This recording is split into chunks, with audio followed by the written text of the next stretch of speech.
Within these dark tunnels lies a shaded history of occult practices, blood sacrifice, debauchery, drugs and murder. These are the Hellfire Caves.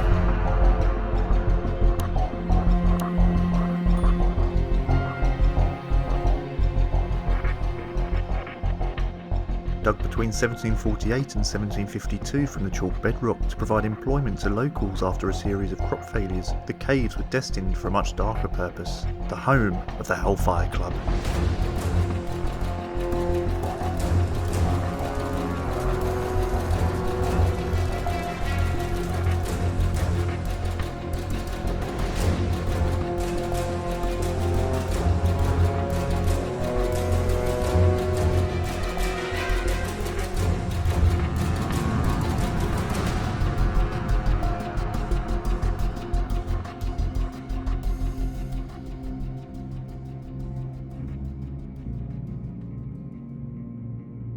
After quarrying in the mid-18th century was complete, the excavated material was used for building a new road between West Wickham and High Wycombe, leaving behind a series of caves and tunnels. The landowner at the time, Sir Francis Dashwood, the second Baronet of West Wickham and later the Chancellor of the Exchequer, who was known as a great reveller and partier as much as he was a studier of the arts and antiquity, founded the Order of Knights of St Francis of Wickham, later known as the Hellfire Club, in 1763, and would conduct their meetings hidden away out of the public eye within the newly dug cave network.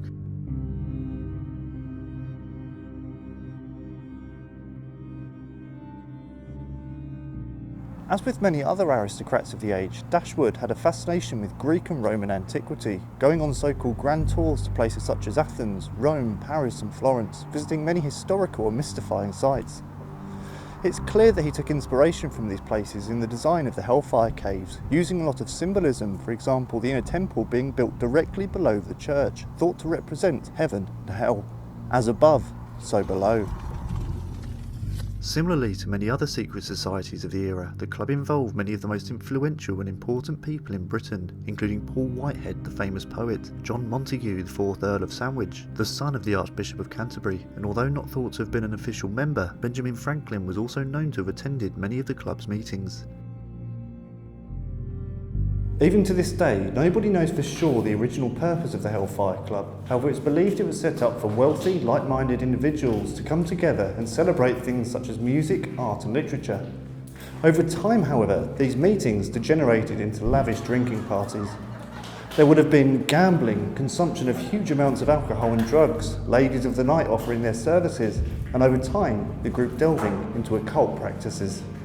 Unfortunately, we'll never know the full extent of these meetings, as all records were burned by Paul Whitehead upon his death. However, from various accounts we can piece together a picture that included members mocking the Catholic Church, occult rituals, even blood sacrifices.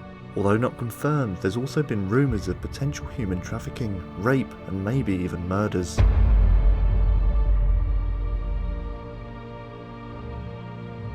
By the early 1760s, meetings of the Hellfire Club had ceased, and after the death of Paul Whitehead in 1774, the club breathed its final breath. Curiously, in his will, Whitehead left £50 to Sir Francis Dashwood, as well as his physical heart, which was kept in an urn in the mausoleum until his heart was stolen in 1829 and has been missing ever since. It's said that Whitehead's ghost is one of the many spectres haunting these tunnels, endlessly in search of his stolen heart.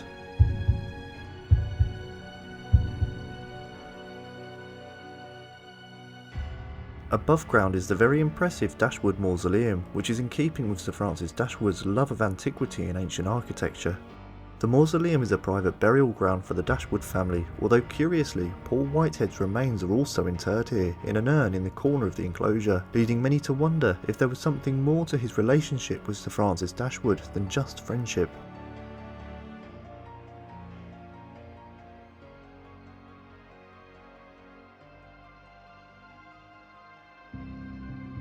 Between the 1780s and the early 1950s, the caves were largely unused, and it's from this period that a legend tells of how a young girl named Suki, who was a maid at the George and Dragon pub, found herself very attracted to a gentleman who would frequent the inn. A group of local boys became very jealous, and so they decided to play a cruel prank on her, sending a letter signed by the gentleman, confessing his love for Suki and how he wished to meet her in the caves that night, where they would marry and run away together. In response to the letter, Suki made her way down to the caves, dressed in a white wedding gown, but before too long she was met by the sound of giggling from the boys who had tricked her. Distraught, she kicked up a cloud of dust at the boys, and in retaliation they began to pelt her with stones, one of which, a particularly large rock, caught her in the temple, knocking her dead. The boys quickly fled the caves, however many believe that Suki's spirit never did, and is yet another of the many souls destined to wander these unholy caves for all eternity.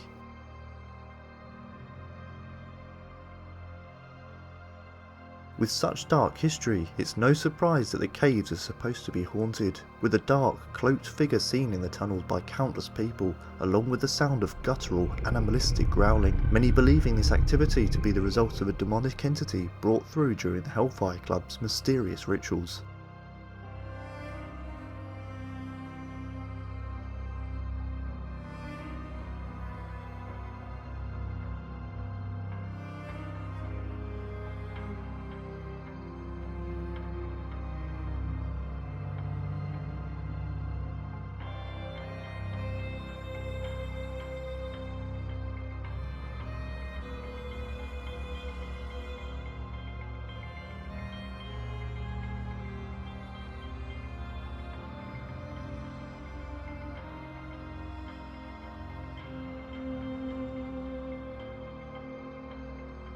Prior to our investigation, we